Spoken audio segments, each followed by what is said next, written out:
Hello guys, magandang umaga. Tara sa bundok, samahan nyo kami. At syempre, sa haba natin na nakarin, mag-post muna.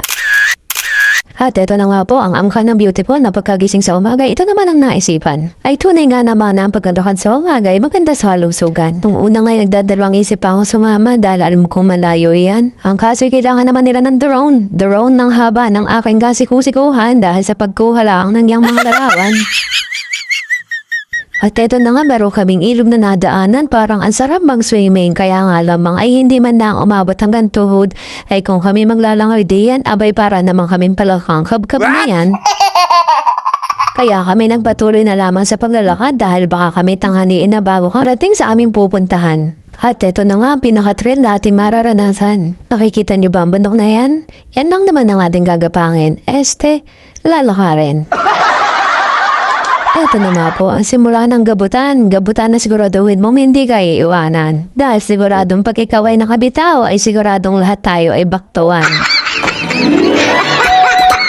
Kaya ito, hilag, gabot, kapit, gapang. Bawat takbang ay talaga pinag-iisipan. Alam mo ba kung anong kinatatakutan nila dyan? Yun na yung makuhanan ko sila ng larawan habang sila'y sumesemplang. Ewan ko ba kung bakit sila natatakot? Yun naman ay atin natin lamang. Isaya. Ay halaga din kung ayaw ninyo kayo ang maging bida lang saya. Hahaha, parang si Jollibee. Ay halaga din ang kapit. Abay, itong si Kuya Ima kay bago magtiwala ay talagang sinisigurado mo na abay ang magaling na teknik.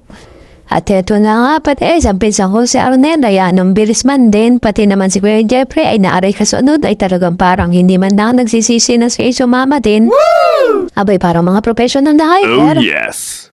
Ay itong ang pinsan ko si Philip ay parang hindi lang professional hiker, parte na rin professional model.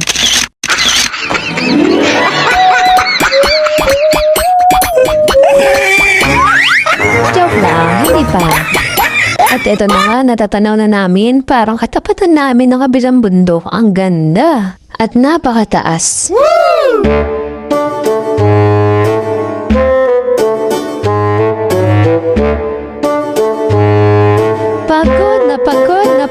Pagod na sila. Kayang-kaya pa. Diba, Ate Ishi? Diba, Sea? Ang ganda, pero talagang ikay mapapabuntong hininga sa pagod at sa ganda. Ay talagang sulit nga naman ang aming pag-akyat sa ganda ng tanawin dito sa taas na iyong makikita. Abay, meron din para dining artista. Woo! Eto po ang inyong abang lingkod na akala nyo yata hindi napapagod. Eto, tagas na agas pero ang saya-saya. Eto, sinimulan ko lang kumaway at baka dumaan si Superman at ako'y matulungan dahil akan pinang problema ay ang pagbaba naman. Kaya eto, sinusudin namin ang aming pagod kahit tirik na ang araw. Kuha lahat ng larawan. Post dito, post doon. Kahit saan, kahit pagod, kahit niwit, kahit nakapikit. Teto na, after natin mag-picture taking, bababa na tayo. Maglalakad ulit tayo, pababa at saan dali dumaan. Kaya nang sabi nila, masyado malayo daw yan aming dinaanan. Kasi nakasarado na pati yun, ewan ko, hindi raman ako nakitang gate. Kaya ang ginawa namin, umikot na lang kami. O diba, ang bilis, nasa ilog na ulit kami na dinaanan namin kanina. Pero guess what? Pantatlong ilog na namin yan na dinaanan. Kasi nga, sabi ko sa inyo kanina, iikot na lang kami. Yun pala, umiikot nga kami ng umiikot. In short, naligaw kami. Isa ito sa unforgettable experience at masayang adventure ng buhay namin. Kaya naman, kaya gusto niyong sumama at tumakyat ulit sa pinuntahan namin. Siyempre, kayo na lang. Para ibang adventure naman ulit ang ating susubukan.